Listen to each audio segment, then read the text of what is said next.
Kevin. I thought today we'd talk about... Hey! I thought today we'd talk about some more myths. Ooh, myths. Marketing myths. Yeah, like the myth of this chair being quiet when I sit in it. Sorry, I got to scooch up a little bit. Yeah, This is awkward. Oh. There's a bunch of people lined up to sell us new chairs for that conference room, I assure you. Oh my gosh. I am a warm qualified. No, I wouldn't say I'm qualified. I'm a warm lead when it comes to conference room chairs right now. So this is a great opportunity if you're in the conference room business to nurture us towards qualified lead. It'll also be a good test to see if anybody's watching or listening to these. Yeah. What do you mean? This is on the internet. I just assume that everybody watches. That's how that right? works, right? Yeah. You just put it on the internet. I'm on YouTube. I literally told my son that I'm a YouTube star. Is this not on YouTube? Oh, no, it is. The word star is a little bit of a stretch. Don't listen to her, Will. Your dad is amazing. So you picked out some myths that you thought we should talk about today. That's I mean, true, we have a pretty long running list, but you picked out some good ones, I think. Yeah. What are we talking about? I do. I'm excited. So we did this a couple of weeks ago, just a chance for us to address a lot of the misconceptions that people have about marketing. Because really what our goal here is for you all to be educated about how marketing works. Because the more educated you are, the more value you're going to get out of your marketing efforts. We just talked about in a previous episode, one of the biggest challenges internal marketers face is they're not set up for success by the people who hire them. And we think a lot of that has to do with some of the beliefs that they have about what marketing is and how it should work. So this is our second annual weekly. Anyway, we've done this once before and now we're doing it again. Marketing myths. The July 4th edition. Which I'm guessing this will come out around July 4th. I totally should have worn red, white, and blue. Declare your independence from bad marketing information. Seriously.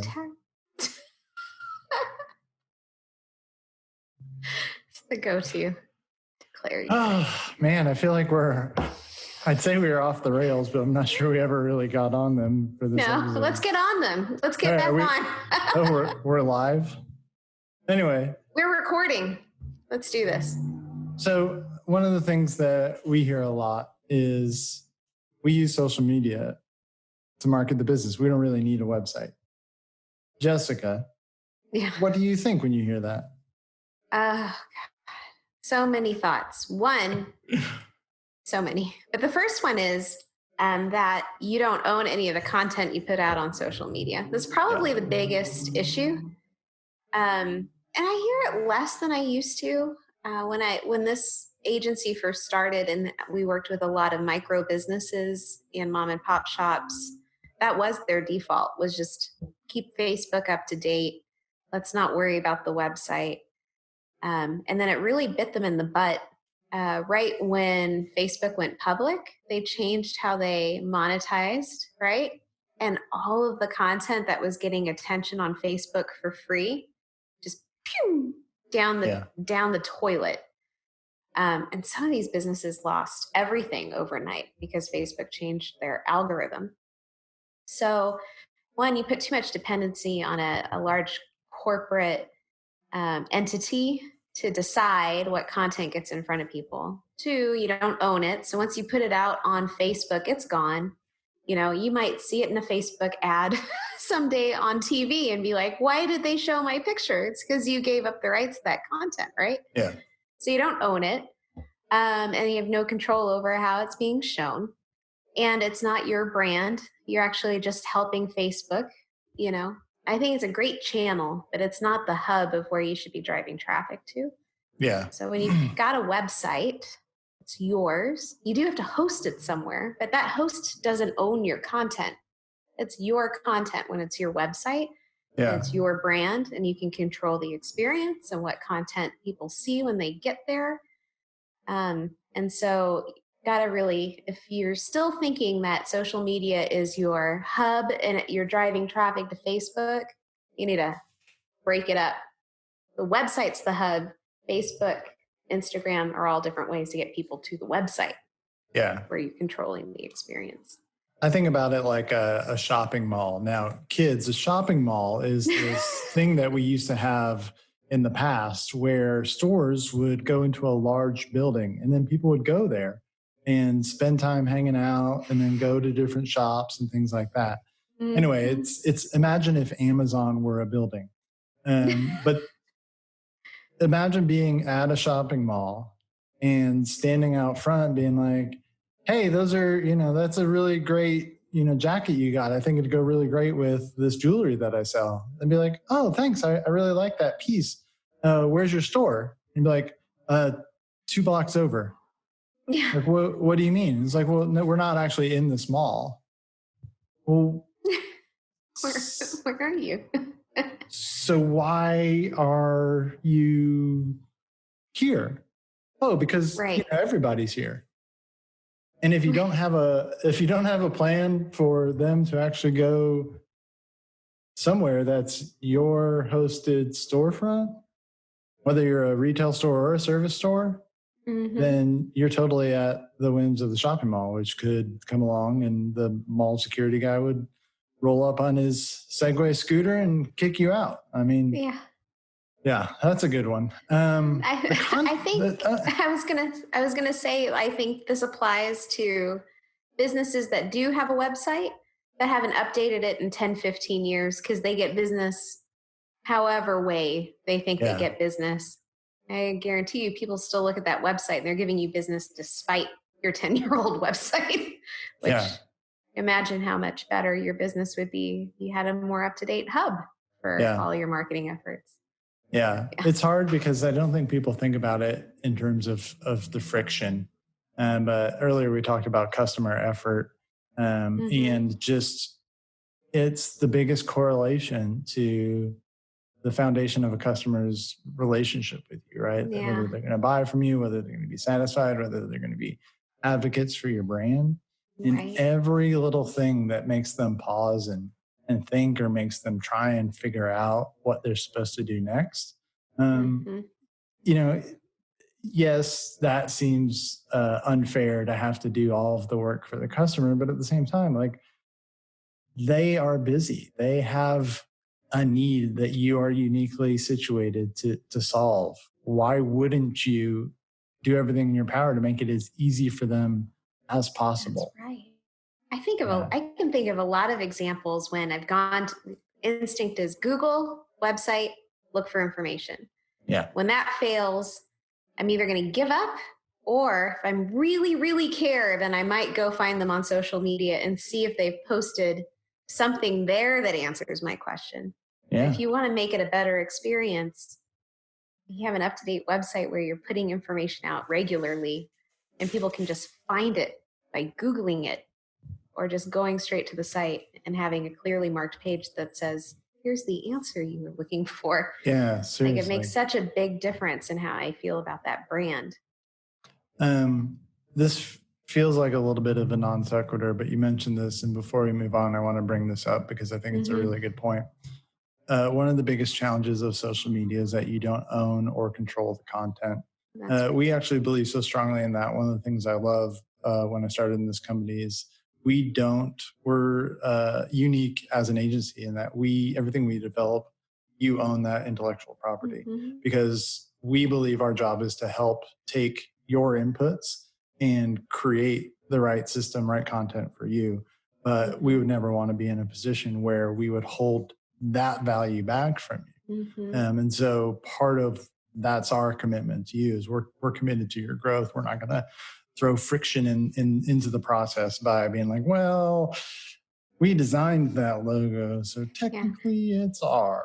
Yeah. Well, we built all of your lead gen systems in our proprietary software that you can't have access to. so sorry. All that Yeah. growth you had belongs to us now. It Yeah. happens a lot. That's not a game we want to play. So, Mm-hmm. but going back to websites, I think you're Mm-hmm. absolutely right. Like the website's a great tool for anticipating what your customers are trying to do. So let's take the last question and flip it over. We have a website, looks good. I don't need to be out there doing social media or SEO or whatever. Yeah. What would you say to that? Oh, it's my favorite analogy, which is about a house and like actually inviting people into the house, right? And a website. And what was that? This is COVID-19 times. What is Oh, I know. I'm inviting people into the sorry. house? There's no social distancing in this analogy, so just go with it, right? All right. Imagine a world. Imagine a world, yeah. So let's say you go through the trouble of picking out the nice plot of land, good hosting environment. You design a beautiful custom home. You hire the best architect and engineers, and they build you the most beautiful, or they design the most beautiful home. And then you pick every fit and finish and every decorative piece in the house, and it's gorgeous. And you've spent a lot of money building this beautiful home. And then you invite nobody to come over and see it. Is kind of what happens a lot with businesses that go ahead and dump thousands of dollars into a custom website. It might have even had good strategy behind it, but then they fail to do the other part, which is you got to drive traffic to the site for the site to do anything. Yeah. And one of the kind of big myths with websites, even if you've been around for a while, you redesign your site, that the SEO and the ranking value of your site just moves along with you as you build new sites. Now you have to redo it. You have to make sure your SEO is good on the new site, and then you got to drive traffic through it. And there's some companies that recommend doing like a big burst of traffic, like spend a lot of money on advertising right after the site launches so you can get a big boost of traffic to the site to help get people there. But we're more of we want to market your brand to the right channels and the right people and get the right audience going to the site. Yeah. It's a little bit of a slower growth, but it's the right growth, the right relevant growth. And that way you're teaching the robots that run Google who should be seeing your site the right way. Yeah. And they got to do the work. So I think that is a myth. People just build the site. We will build it. They will come. That's not how that works. Yeah. Well, so I made the joke about, because of COVID-19, the analogy doesn't work. But I think in reality, because of the real estate market, I don't think anyone on this video could actually afford the house that you're talking about. You lost me at like buy land. I was like, here in Austin. No, but I think that is a really good point. And I think a lot of people don't understand that the website isn't a menu. They're not at the restaurant yet. They're not sitting at the table waiting to order. It can be so many things in the sales process. The best people are the ones who come to your website who aren't ready yet, because they are building up their confidence in your company before they've had a chance to interact with you. And I think especially in these times when there is so much uncertainty, when you can't have some of the face-to-face sales conversations that you used to have, when you can't go out and prospect. Like, I know people aren't even getting on planes to mingle with the guy next to them and hand cards. Like, how are you engaging in the work that people are doing in their day-to-day life to build up their understanding of their need around your product? Because I guarantee you, if X, Y, and Z company has been extremely valuable in helping me understand what my problem is by posting white papers or writing a really good blog or even linking to other content through their social media, and they get me to the point where I'm like, all right, I'm ready to buy X, Y, and Z. And then you come along, ABC, and say, hey, by the way, buy from us. You don't have a chance.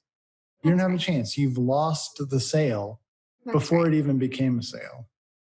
That's so true. And what I like is on our side, when we see prospects coming through the website, I can see how many times they visited the site before they actually contacted us. Yeah. And I think people don't give enough credit to the website for how much heavy lifting that site is doing to get that person to the point where they fill out a form to schedule something. Yeah. The website's doing a lot of work. No. And I mean, you add to that a good marketing CRM and just an analytics platform. And so, true story, Jessica and I, a couple of weeks ago, were talking about a prospect that we had talked to a while ago who was ready to go, like great conversation, perfect alignment with, who we work with, would have been a great project. We don't know what happened. Well, we saw within the course of a week that he was on our website and looking at these emails, and it was like, should we call him? Interested again. Yeah. And it was sort of like, well, this feels creepy because it feels like we're just peering through the shutters like, he's walked by the house again. Go out and say something. Yeah. But honestly, we called him up. We're like, hey, we're just, how you doing? Yeah, how are you doing? He's like, doing great, thinking about you guys. And he was. And we knew that because that's what effective marketing does, is it engages them in the process before, like, that conversation would have been appropriate at any time. Hey, how are you doing? Just wanted to check in. But this is the time when that person was ready. So. That's right. And we wouldn't have known otherwise without that. Yeah, we wouldn't have known otherwise. Tool. Yeah. And so, I mean, again, it's just every aspect of your website can do a job that facilitates turning unaware audience to prospects, to qualified, warm leads, to even converting them. It works. Social media can't do it alone, and your website can't do it without channels driving traffic to it. Yeah. Do we have time for one more? Yeah, let's do it. All right. Because you mentioned this one about the big push in launching a website. What about the difference between marketing and advertising? Oh. Are they the same thing? No. Okay, so this is not a textbook opinion. So I don't have an MBA. I don't know what they say in these textbooks about marketing versus advertising. This is just Jessica Scanlon's opinion. But for me, marketing is a big picture business fundamental pillar that drives growth and value for a business. Advertising is just one of the ways that you might do some marketing, right? Like I think it's confusing because we get listed in online directories as ad agency because that's like the only category that maybe exists. Marketing firm, it may not be there. We get listed as an ad agency pretty often. And I think people are looking for advertising, or in my brain is they're just looking for a single campaign to serve one single purpose in this very moment. That's what I think of. People who want marketing are looking for help with that growth pillar of their business. They're trying to figure out how to communicate and drive value for their business. And they need that arm of their business to do that. And they might do some advertising, maybe, if that's appropriate. Yeah. No, I think about it in Mad Men. Mad Men were ad guys, right? Yeah, and they wore single suits, campaign. And they drank during the day. They just figured out how to sell more ketchup. Yeah, that's great. Yeah, it's all about manipulation. No, I do think it's like, I think about in terms of traveling, which again, kids, traveling is something that you used to do when you were confident that people in other cities were exhibiting safe behaviors and weren't going to expose yourself to coronavirus. There's so many ways to get somewhere, but the goal is to get you there. But the sub goal is, what's that experience going to be like, right? Do you want to get there fast? Do you want to get there on a predictable schedule? Do you want to enjoy the trip? Do you want to see scenery? Do you want to go with people? Do you want to go alone? Do you want it to be comfortable? Do you want it to be adventurous? Like, I could choose a million different ways for you to get from Round Rock to Denver or whatever it would be, right? Advertising is just one of those ways, but it's the public, noisiest, quick, like, get on the bus. It leaves now. This is how much it is. You're going to get there at this time. No guarantee about who's going to be sitting next to you and who's going to come on that bus with you. Mm-hmm. But we can get you there. Yeah.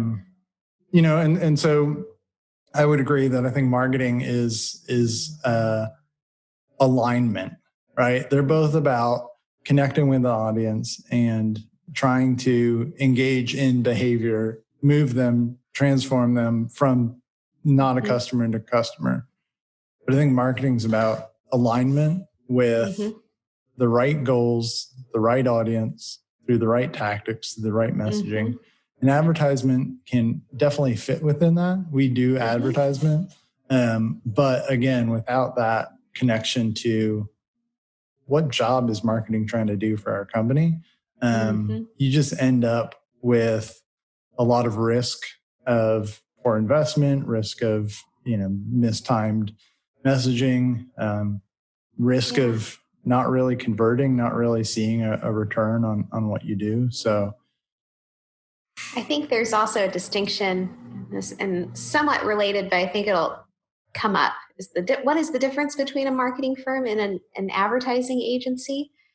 And this common misperception, but the companies that sell ads, like that are true ad agencies that come up with campaigns and then buy media, either in TV, radio, or print, most of their revenue annually is commission from media, right? They sell some creative services to maybe develop the campaign, but they're multi-million-dollar ad agencies because they're getting incentivized by media companies to place ads there, which is fine. It's a very basic model.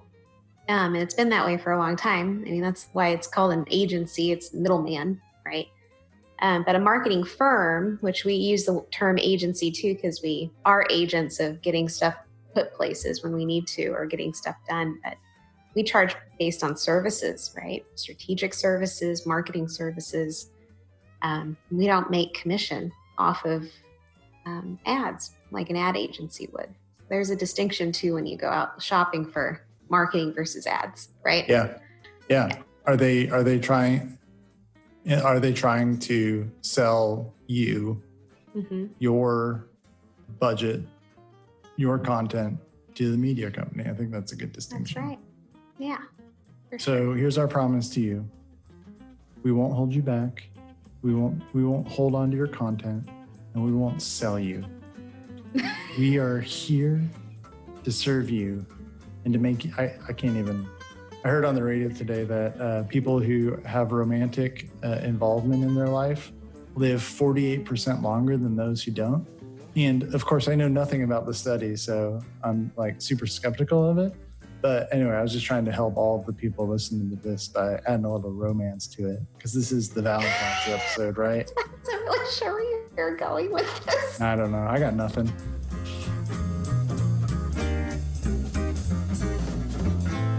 Thanks, Kevin. This was good. We have a lot more myths that we could talk about in another episode. So we really do. There's a lot of misconceptions out there. So we should do this again. Sounds good. All right. Until then, stay weird. and go get you some. There you go.